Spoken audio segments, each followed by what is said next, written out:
Alright, welcome back to Wildlife Trek, my franchise build here in Planet Zoo. So today I'm going to jump in and get started, finish up the large savanna habitat here, and build the giraffe barn. So this is going to be a very big building. It's going to be based off the one at the San Francisco Zoo. Which is very nice, very modern style building. It's going to be guest accessible, so they're going to be able to walk inside. Going to have a keeper talk or an animal talk point inside, so that guests can come in and learn about the giraffes. I think. Let's see if this.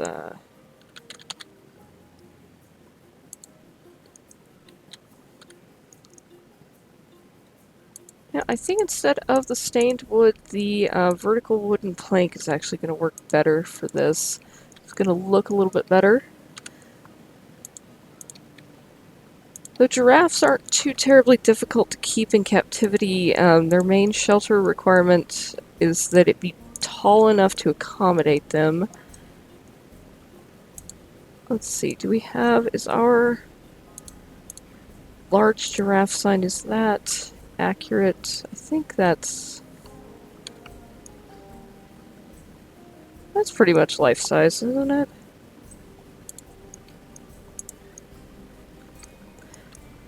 Now usually giraffe doors, yeah, that's about life size.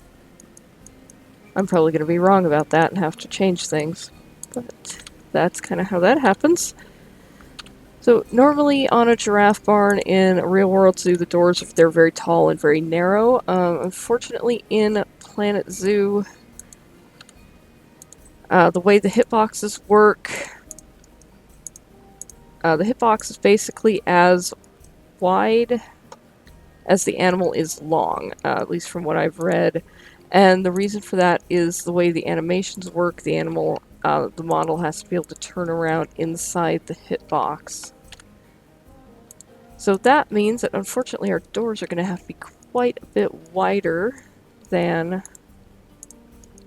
what they would be in real life. And as you know, I am kind of a stickler for realism, but I can let that go just for the sake of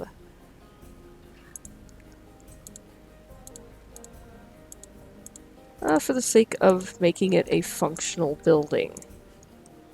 So it is going to be functional. The giraffes will be able to go in and out.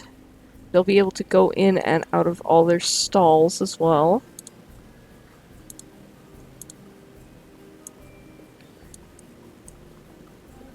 Let's see, here we go. How tall do we have to make this? I think that ought to be tall enough to accommodate them. And what sort of disease? Of course that would be the peafowl. Oh. Oh, no. Oh, we just had an explosion in here. Yeah, that's great. Deal with that really quick. Need to sort them out again. Alright, who's sick? You. You. And that one. That one. Oh, we're gonna have protesters. Okay, request quarantine for all of those. Vet can't reach habitat. Which habitat? Oh. Oh, I've trapped a mechanic. Great, he can go between the keeper's hut and the staff room, and he cannot go anywhere else. Oh. Fix that. Why? Why did that do that? There. Cats do weird things. Oh yeah, tularemia. Yeah, that's great. Okay, I'm just gonna pause the game and ignore the peafowl for a while and build this, because they're annoying. Okay, so decided that that looks to be approximately the right height. Actually, what I could do is just open up one wall, See if that's going to be... Yeah, no, of course they can't walk through one 4-meter space because the danged hitboxes. Okay, they should be able to go in from there. Okay, now that we've got that, can use that to judge whether or not the door will be tall enough for them.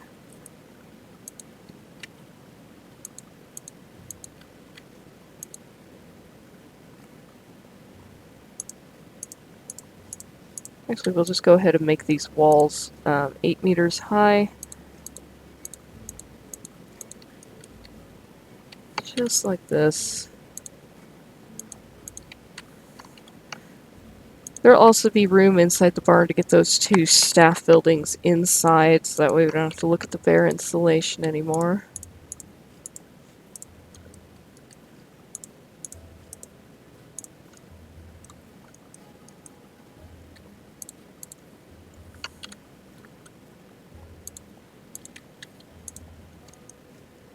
Alright, let's see now if they can still fit through that. Unpause it so the game can recalculate. Yeah, they can still fit. Okay. Excellent. So 6 meters is going to be the height of the door.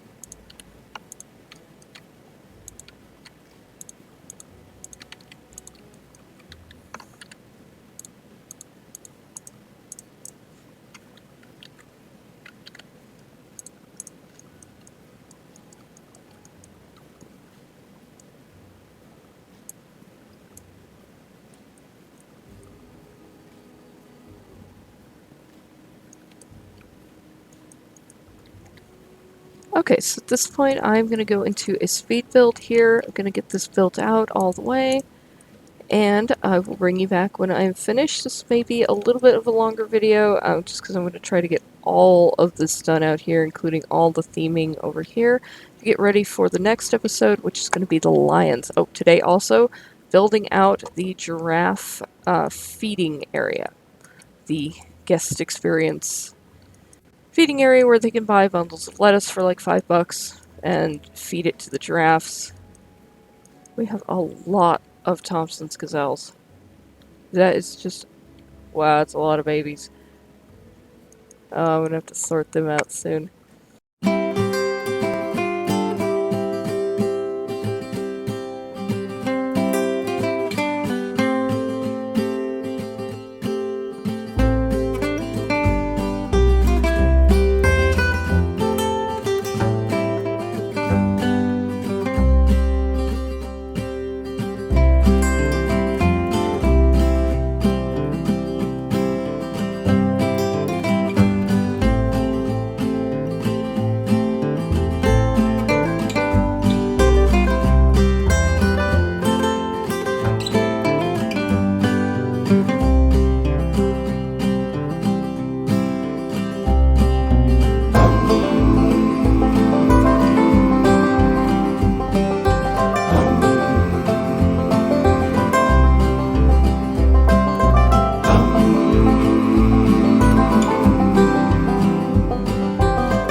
Plains here, the African savanna section of Wildlife Trek.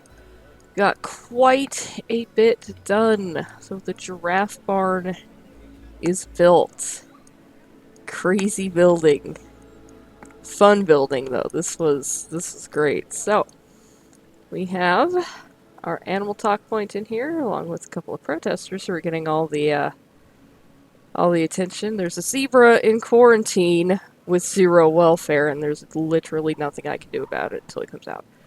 That's ridiculously annoying. But the barn is done. The giraffes can use the entire thing. Look at this. They can go in every stall. They can go out every door. They can use their side yards, which are separate little enclosures where you would hold an animal if it's injured or if you have a new baby or something before it goes out with the rest of the group, just to keep them separate for a little while to help keep them safe. But and as you can see, the ostriches and the zebras and the Tommies come in here and use this too. Oh, we have so many little baby ostriches. Oh, look at our little poults. They're so cute. So, the big savanna habitat is pretty much done at this point. A little bit more work to do on this side, but I'll tackle that when I put the lions in, which is going to be the next episode. African lions, I do believe that's our first carnivore. It's definitely our first big cat for the zoo, so that's going to be our big ticket, big money big money animal, big draw, so that is going to be so super fun to put in. There's some more theming to do over here. Wanted to get this done in this episode. I'll come back to it and finish it as we work more into this section where the hippos are going to go, and get that finished up, as well as this part over here when we do the enclosures that are going to be over here. There's going to be a couple along the outside as well. I wanted to go ahead and get this done and get this out because I've got a crazy winter storm bear down on me. The wind outside is just howling, and I'm pretty sure I'm going to lose power tonight. If not tonight, then probably tomorrow. So I wanted to try and get this out on time.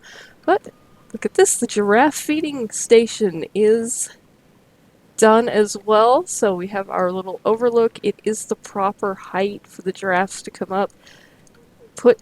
Finally unlocked our suspended high grazer feeder for the giraffes, their food enrichment. So finally unlocked those. Been waiting for those to get those unlocked so that so they get these in, because the giraffes, when they come up and eat off of it, it almost looks like they're being fed by the guests. And a lot of zoos have this. They have a little spot where you can come up, you pay a little bit of money, in this case lettuce, $5 per bundle. We don't have a lettuce model for the game, but just a little cart there with the Indian props to kind of simulate that a little bit.